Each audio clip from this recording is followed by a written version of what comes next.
While the family of the Carter County girl who was kidnapped last weekend is thankful that she's back safe at home, a Grayson County family is still struggling with the loss of their young child who was abducted and killed almost 45 years ago. It was a case that shook Texoma, stole 2 young lives, and forever changed the childhood of everyone who grew up here at that time. K10's Markie has been covering this story for months now. She joins us now live in the studio with more. Markie.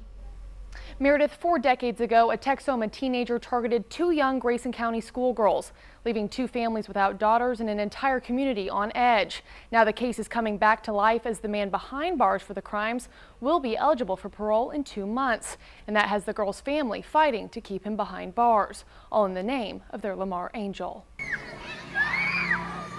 It's always going to be a mystery. Why did she get in that car? What happened to Lori? Forever changed Denison. It forever changed the whole county.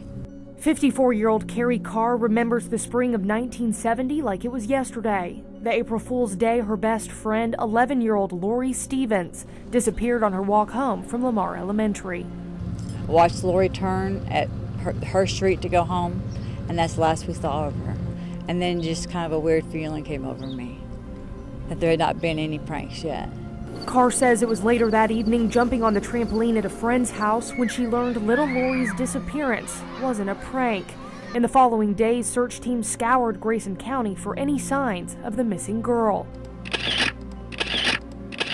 Lori's body was found 4 days later, lying face down in a ditch near Randell Road, just 6 miles from where she was abducted.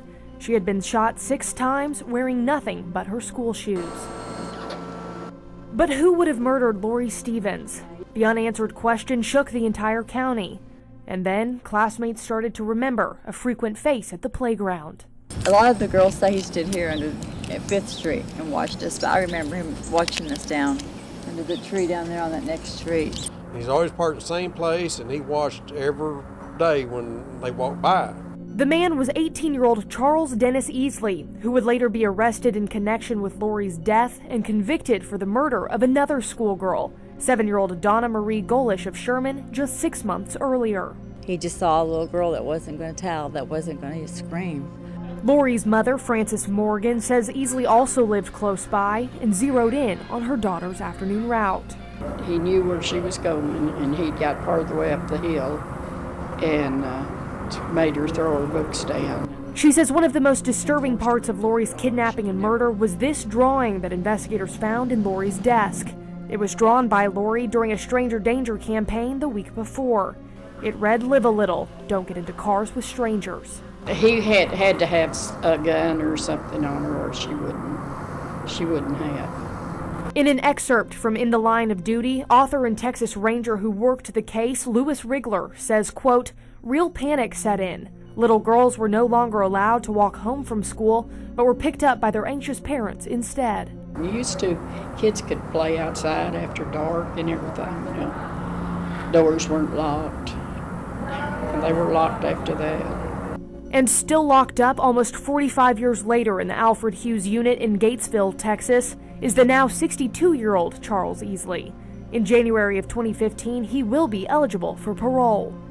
He's just evil and has no business being out. I just want every child safe. And I think that means keeping him locked up. Those who have been haunted by this case are now signing an online petition to keep Easley where the law put him, behind bars. He might not have killed a lot of kids, but he stole a lot of childhoods.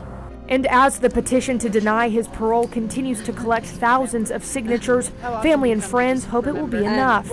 In the meantime, they say the only thing left to do is pray and share the story of their Lamar angel. I think she would be a mother and be a good mother, and there's no telling what she turned out to be because she was so precious. I think of that every time I go to the cemetery and see her grave. There she lays. And she never got to do any of that stuff. We spoke with a representative from the Texas Department of Criminal Justice. He says the parole board will consider several factors when deciding whether to grant Easley parole, including the seriousness of his offense, letters of support or protest, how he's adjusted in prison, and his age. Now, if you'd like to sign the parole petition, we've posted a link onto our website, k10.com. Reporting live in the studio, Markie Martin, K10 News.